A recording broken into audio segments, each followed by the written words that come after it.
संजौली की विवादित मस्जिद को गिराने की मांग को लेकर चल रहे क्रमिक अनशन के समाप्त होने के बाद शनिवार को हिंदू संघर्ष समिति ने सरकार के खिलाफ कड़ा प्रदर्शन किया। इस दौरान समिति ने प्रतीकात्मक शव यात्रा निकाली और पुतला दहन भी किया। समिति ने कहा कि अब वे क्रमिक अनशन नहीं करेंगे और आगे की कार्यवाही कोर्ट में होने वाली सुनवाई के आधार पर ही तय की जाएगी। उधर शुक्रवार को मस्जिद में नमाज अदा किए जाने को लेकर विवाद और तेज हो गया। हिंदू संघर्ष समिति ने पुलिस को दी गई शिकायत में आरोप लगाया कि मस्जिद कमेटी ने पहले ही सभी लोगों को नमाज पढ़ने से मना किया था। इसके बावजूद कुछ लोगों ने मस्जिद पहुंचकर नमाज अदा की। शिकायतकर्ताओं मदन ठाकुर, विजय शर्मा, विकास थापटा, रजनीश शर्मा ने आरोप लगाया कि सियासत अली नामक व्यक्ति मस्जिद में कुछ लोगों को अपने साथ नमाज पढ़ने ले गया, जबकि इसकी मनाही थी। समिति का कहना है कि यह नियमों का उल्लंघन है। शिकायत में यह भी उल्लेख किया गया कि जुम्मे की नमाज के दिन मस्जिद के मौलवी शहजाद ने भी नमाज पढ़ाने से इनकार किया था और साफ कहा था कि मस्जिद में जुम्मे की नमाज नहीं होगी। इसके बावजूद समुदाय के कुछ लोग मस्जिद पहुंचे। मामले पर पुलिस ने शिकायत प्राप्त होने की पुष्टि की और जांच जारी की।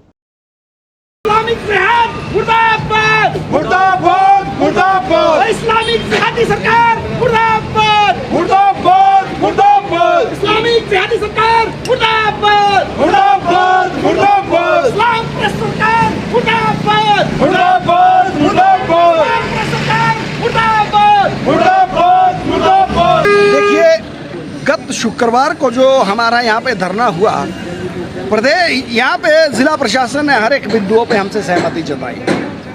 कुछ एक चीज़ था, सीआर का मामला था, कैंसिलेशन ऑफ एफआईआर, वो तुरंत मौके पे कर दिया। बिजली पानी और इसको सील करने का मामला था, उस पर कहा कि थोड़ी सी प्रक्रियाओं की अनुपालना करनी है।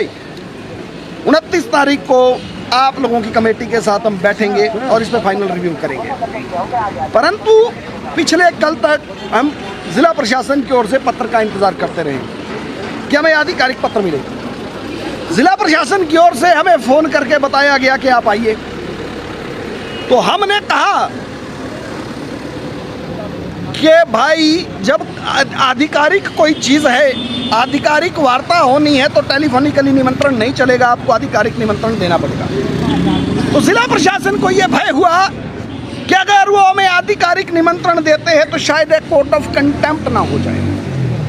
तो ऐसी सरकार और ऐसे प्रशासन से वार्ता का क्या परिणाम निकलता, जो चिट्ठी निकालने के लिए एक कोर्ट ऑफ कंटेम्प्ट की बात कर रहे हैं, वो इस पे आगे क्या करते हैं। इसलिए हमने आज की इस वार्ता का बहिष्कार किया।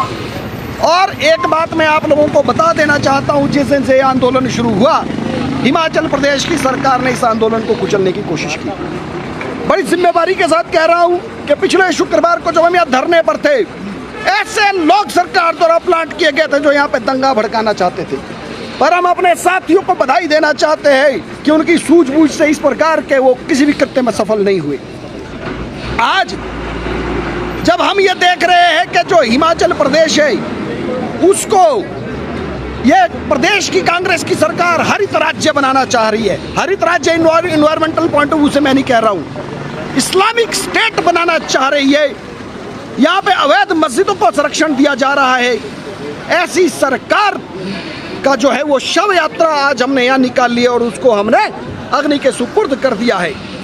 यह सनातन समाज की नज़र में इस सरकार की परिणति है। आज हमने स्पष्ट तौर पे अपना जो ये आंदोलन था, ये भी हमने वापस लिया। उसके पीछे कारण ये है कि जो ये वक्फ बोर्ड और मस्जिद कमेटी है, वो 2 दिन पहले उच्च न्यायालय में गई।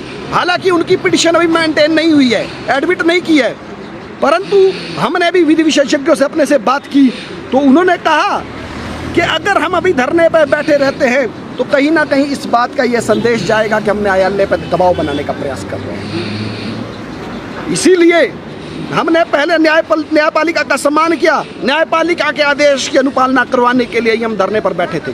तो आज न्यायपालिका की अवमानना हम लोग नहीं कर सकते थे। हमारा जो फर्दर प्लान ऑफ एक्शन होगा, क्योंकि आंदोलन की गति रुकने वाली नहीं है।